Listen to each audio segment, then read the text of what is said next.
piece of junk.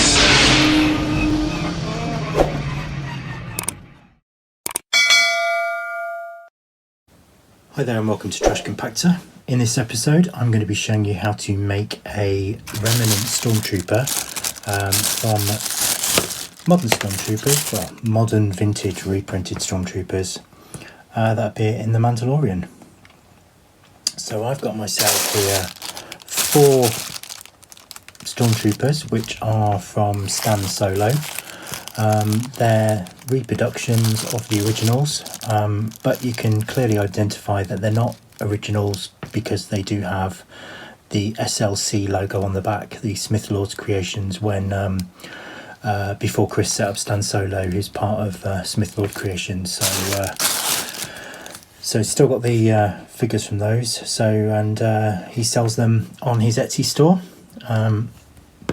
So I got to have myself a little miniature army and wanted to make a Remnant Stormtrooper. When Hasbro released their Remnant Stormtrooper with the Monopoly game, I was a bit disappointed by it because it was literally a Stormtrooper with a little bit of grey spray on the front, and yeah, they're like sticking to the vintage Kenner line, but at the end of the day, they literally just got a Stormtrooper out and stuck a bit of grey on the front. It just doesn't look like a Remnant Trooper. They could have done him in a discoloured yellow mould. They could have done some dents on the mould. They could have just made it look like a Remnant Stormtrooper. And I understand they're sticking to the principle of sticking to the vintage style, which is fine. It's a Stormtrooper with a grey front. Very disappointed that that's in a £50 board game. Anyway, so I did my Remnant Stormtroopers quite a while ago. This is how I did them. So first of all, put the weapon to the side, safe, and remove these dudes out of the way. This is a simple custom that it can take a bit of time because it's all about drying and when to do certain things. If you're an experienced model painter, there are things called pigments which you can buy, where you get pigments and you can put rust pigment on things and it stains them and does different colours. So that's one way of doing it. You can cheat, and what I'm doing is I'm going to be using an acrylic chocolate brown paint, which I will stick a little bit into my pot, and then I've got, my water is quite dirty from an earlier paint job, but you know what, it doesn't matter. I'm going to water my chocolate brown down. Oh, there we are. I really want to make sure it is well diluted, because the purpose of what I'm trying to do is I'm just going to be trying to create a stain that goes all over my figure. So this is where you just start painting it on, and this is where people start to freak out and go, oh my god, what are you doing? All become apparent. So you need to give your Stormtrooper a really good smothering of this watered down brown paint. Now, though this is a quick job to do, there are just several stages which create the look. So at the moment,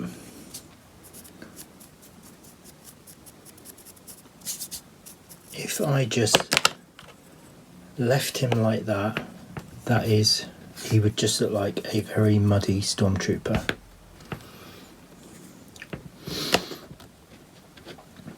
And you might want to stop there. You might want to do a Sandtrooper. The idea is you're just getting the stain to go into all the nooks and crannies and highlight them. But the best thing to do is give him a good covering and then literally leave him for about 5 minutes. Don't let it dry off completely, just let it dry off. So I'll come back in 5 minutes. Right, so he's been drying for literally 5 minutes. As you see, it's starting to dry off. Not completely dry, but that's good. Now what I want to do is grab a soft cloth, almost like a, this is my dirty rag which I use for painting, so it's just a microfiber cloth. What I want to do is just start taking off some of the paint by just daubing it. Now what this does, it doesn't remove it all, but it just creates a textured pattern. You can still handle it, but you see it just starts to make him just look a little bit grubby. And the thing is, as you handle it and you do smudge it, it just looks more realistic, so it's fine. So that's good. Now what I want to do, I'm going to dilute a bit of paint a little bit more. So that's even more. And now what I'm going to do is, with my even greater diluted paint, is now just try and stick liquid around joints and paint random sections, as if where the dirt would get into the armour.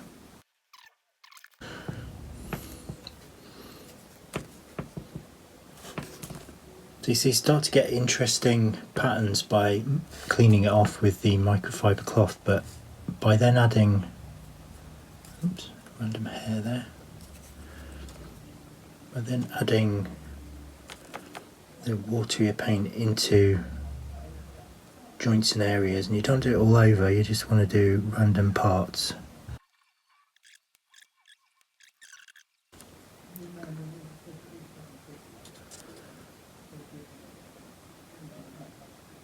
His face looks a bit too clean, so let's mucky up a couple of those bits.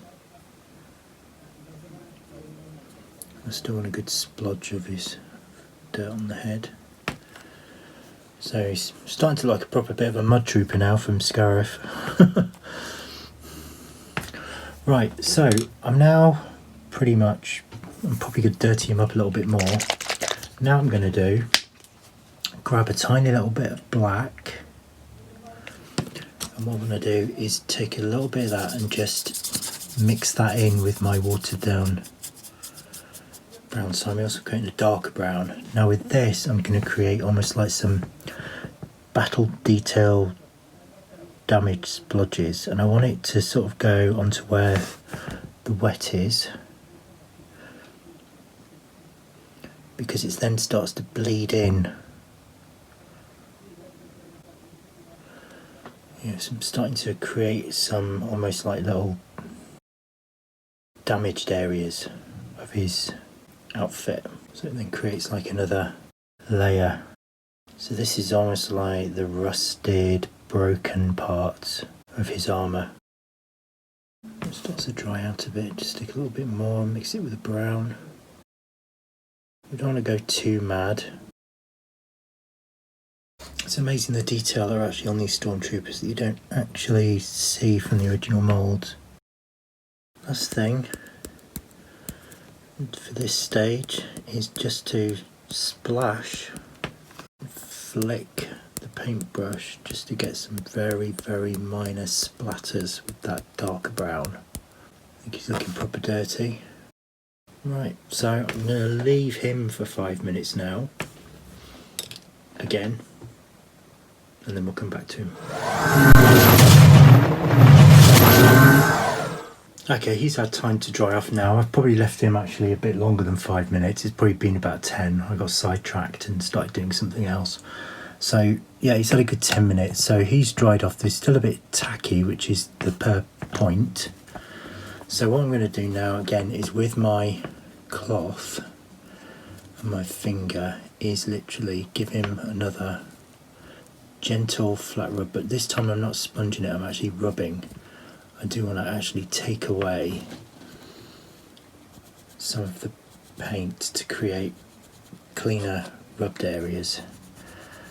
The good thing about this is it mixes in. It just looks like it's like found in a field. It's like a Toy Palitoy's video, look what I found in the woods, which was a really good video, which is a Mickey take about all these people who do finding videos. Oh, look what I found in my garden. Here's a video of me restoring it. So by just wiping it and taking it away, it just again knocks it back. So he's looking proper grubby now, and I can still handle him, and my fingers remove bits of paint and smudge, which is good, because you just want him to look worn. And so you've got paint all over my fingers and he's going all over. It doesn't matter, it adds to the look.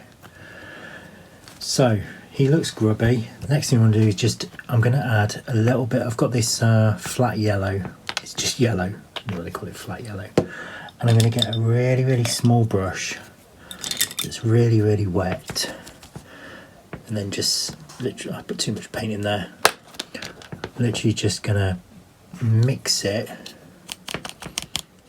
bit of the yellow with some of the dirty watery paint I've got.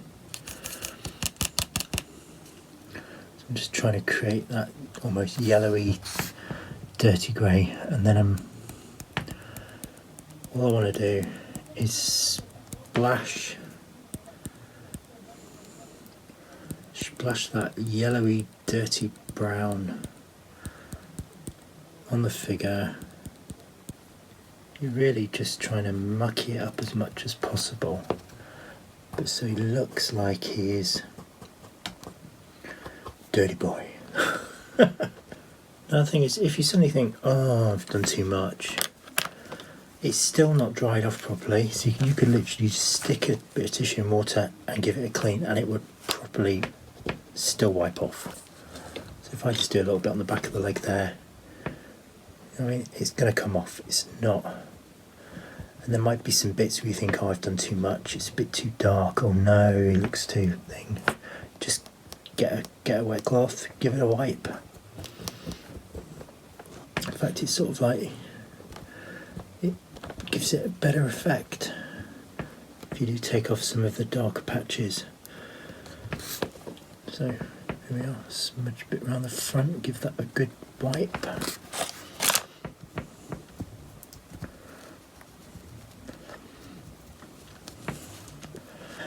And then once that guy's properly dried off, he's pretty much done.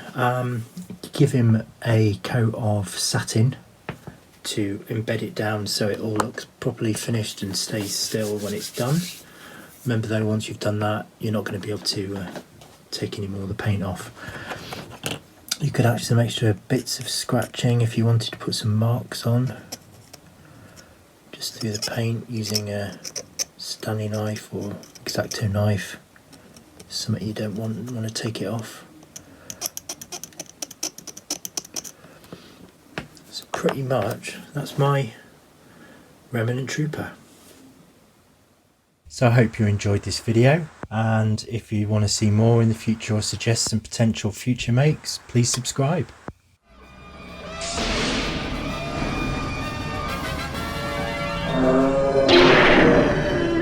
Piece of junk.